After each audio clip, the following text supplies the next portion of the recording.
Hello, this is Jeff Helgeson coming from Heirloom Books at 6239 North Clark Street, Chicago, Illinois.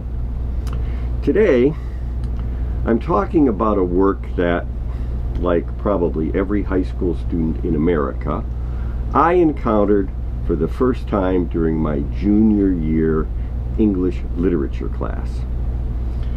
Even though Woody Allen warned in the 1977 Academy Award-winning film Annie Hall not to take any course where they make you read Beowulf, the Anglo-Saxon epic remains a constant in the curriculum and has even been embraced twice by Hollywood. First in 2005 with Beowulf and Grendel, and again 2 years later in a heavily computer-enhanced version of the story featuring Anthony Hopkins, John Malkovich, and Angelina Jolie as the mother of the demon Grimm who was Grendel called. In literary terms, there's also been John Garner's retelling in the novel Grenville, relating things from the monster's point of view. Anyway, the story of a Nordic hero, a murderous monster, the creature's revenge-seeking mother, and then, years later, a battle with a fire-breathing dragon is certainly a familiar one, or three, or two, depending on how somebody decides to go about counting them, which is generally acknowledged as having been the earliest existent example of English literature. Now, perhaps it's this last fact which begins to raise a number of interesting complications. Firstly, there is no mention of England at all in the work's 3,182 lines. In fact, everything within it takes place either in Denmark or Sweden within the lands of the Danes and the Geats, a pair of Scandinavian and Northern Germanic tribes. Then there's the question of the original composition of the work and its subsequent transcription in two different handwritings within a volume containing a piece about St. Christopher, an illustrated text titled The Marvels of the East, dealing with dragons and 30-some other monsters, a letter from Alexander the Great to Aristotle, and a poem titled Judith. This text appears to have been written sometime between 700 and 1000 CE, possibly after the reign of Alfred the Great, once Viking Danes had become a powerful influence in England. Also to be considered is the preservation and eventual discovery of the manuscript that contains the story. As stated in Roberta Frank's introduction to the 2008 Signa Classics publication of Burton Raffles' translation of Beowulf, it's rather incredible that the book somehow managed to survive Henry VIII's dissolution of the monasteries and destruction of their great libraries between 1536 and 1541. On one level, presumably, it's simply with this miraculously surviving manuscript that an analysis should be done, at least as far as I.A. Richards would have it in my copy of Practical Criticism, a Study of Literary Judgment. The problem, however, is that it's very likely the various aspects of the tale of Beowulf as it exists in written form were the outgrowth of a much older set of as many as 20 distinct stories braided together like the strands of a Celtic knot, extending across several generations, which had developed through an oral tradition of storytelling that probably predated their transcription by as many as an additional 500 years. It's this process of creating the text that seems to begin a whole series of interesting questions, because it both involves the issue of literacy itself and a transition in worldview from what's commonly termed pagan to early Christianity. This shift in logos is clearly evident in the manuscript, and both visions of existence are represented within it. The earlier Nordic take on things apparently having been modified, or at the very least augmented when possible, in order to accommodate the views of the newer faith, which so clearly benefited from its legacy of reliance upon the written word at a time which the author of The Hobbit and The Lord of the Rings, J.R.R. Tolkien, has estimated could only have been a few generations after England had become Christianized. Now, this is not to say that the older beliefs were totally expunged, any more than that the Norse deities whose names have provided the days of the week, Tuesday, Wednesday, Thursday, and Friday, have been at all removed from our common consciousness. The pre-Christian cultural context out of which the tales comprising the story of Beowulf emerged is one of physical strength and endurance, courage, prowess in warfare, loyalty, and a profound acceptance of fate, or weird, the destiny that awaits all human beings, and which makes personal achievement within the time of an individual's life essential as a way to gain fame which will live on in the memory of others. Repeatedly, this fact of existence is stressed within the text of Beowulf in passages such as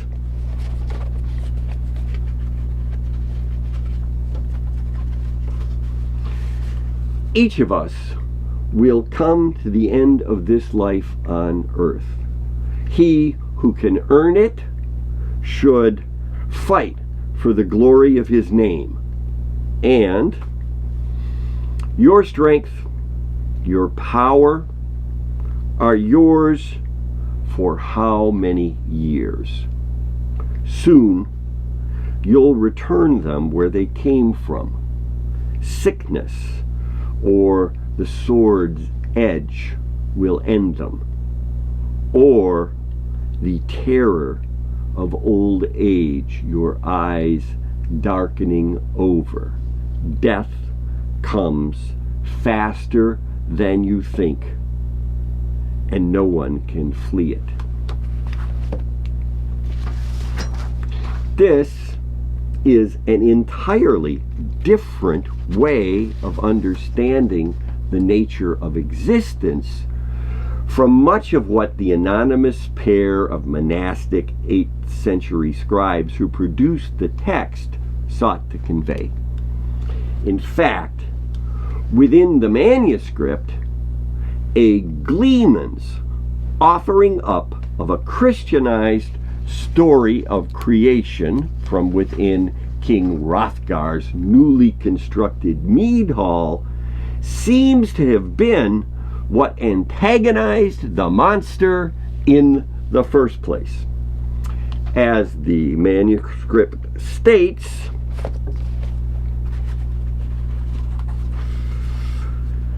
a powerful fiend living down in darkness, growled in pain, impatient as day after day the music rang loud in that hall.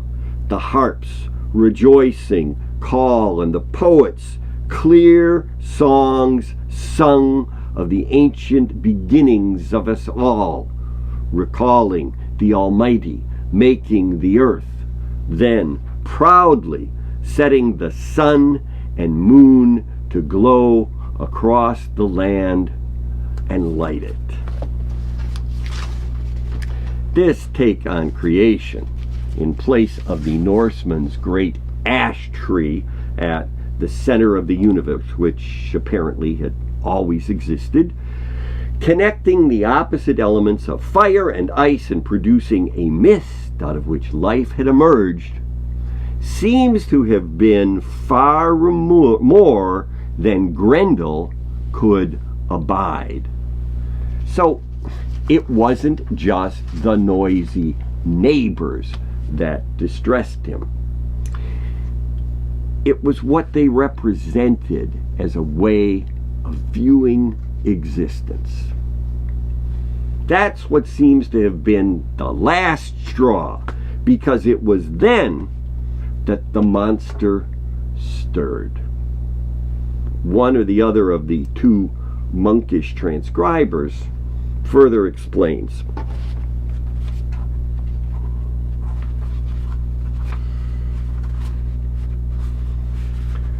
He was spawned in that slime, conceived by a pair of those monsters born of Cain, murderous creatures, banished by God, punished forever for the crime of Abel's death. It's this miserable life's curse which the mother of John Gardner's Grendel resignedly shakes off when asked about it by her beloved offspring, her wriggling claws dismissing the question in an unspoken, "Don't ask."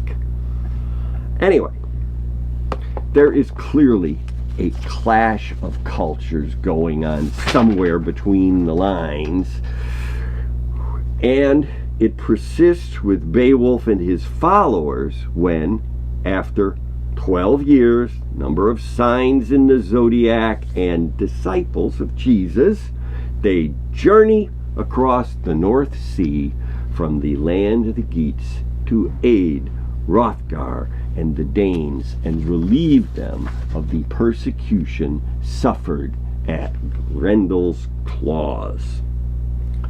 Now, far from being a kind of onward Christian soldier's view of things, however, within the story, the prevalent interpretation of life remains not to serve God in order to gain entrance into an everlasting paradise, but rather to achieve fame within this world through struggle and persistence and strength of arms, so that one's name will be remembered after death. Set in opposition to the desire for personal fame, the inevitable sense of human destiny, however, are several narrative comments which specifically contrast this worldview, such as,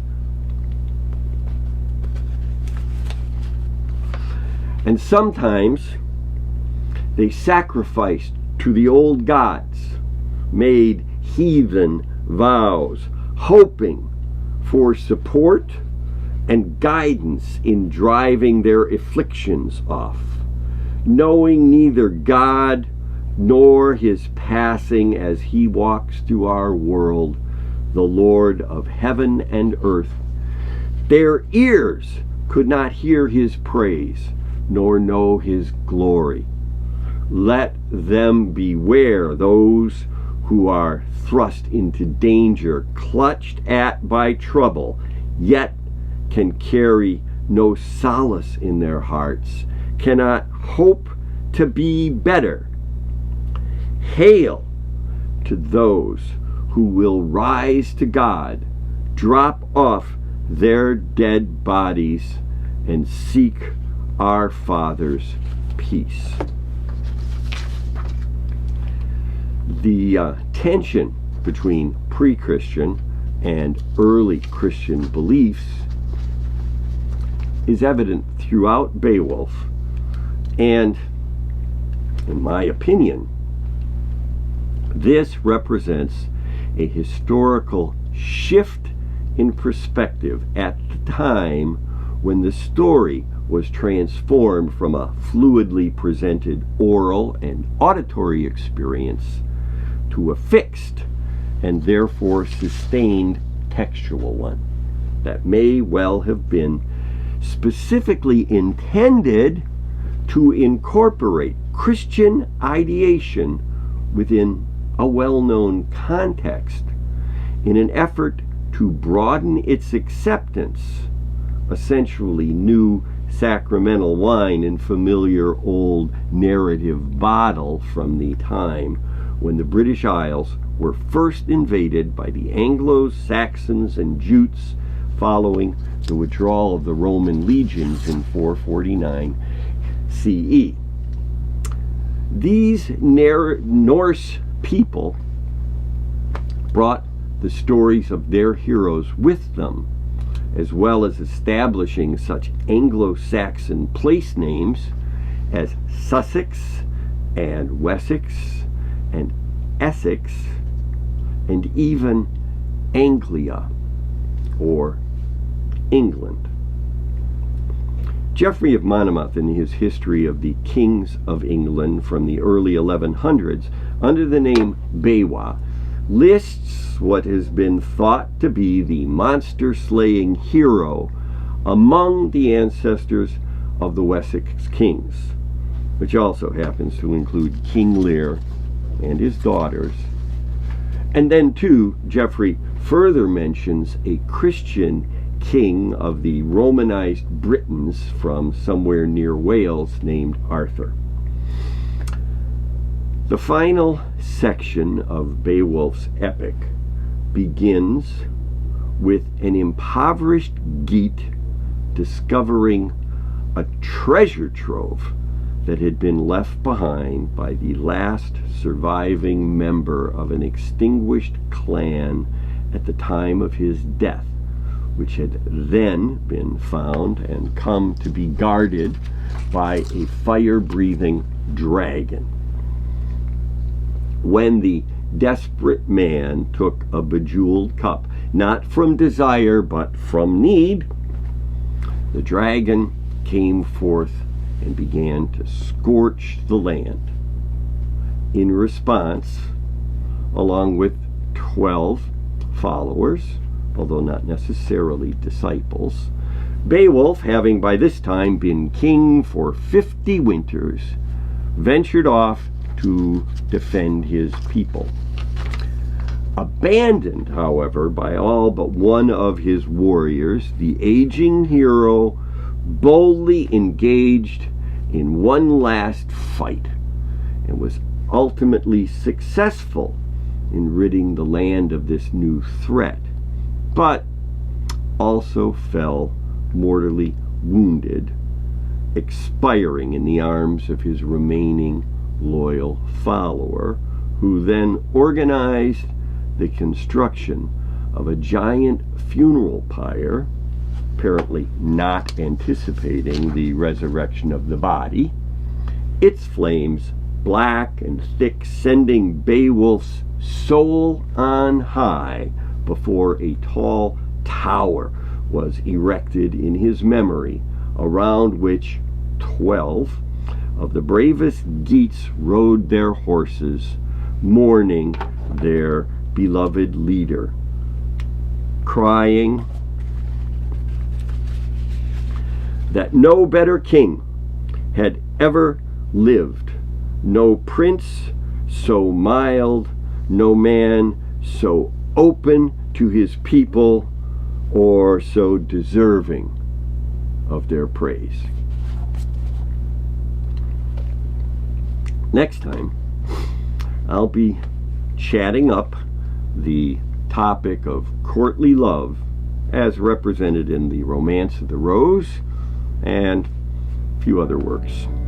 Until then, Heirloom Books is located at 6239 North Clark Street in Chicago, Illinois, and it's open 7 days a week from noon until 7 o'clock in the evening. And I'm Jeff Helgeson.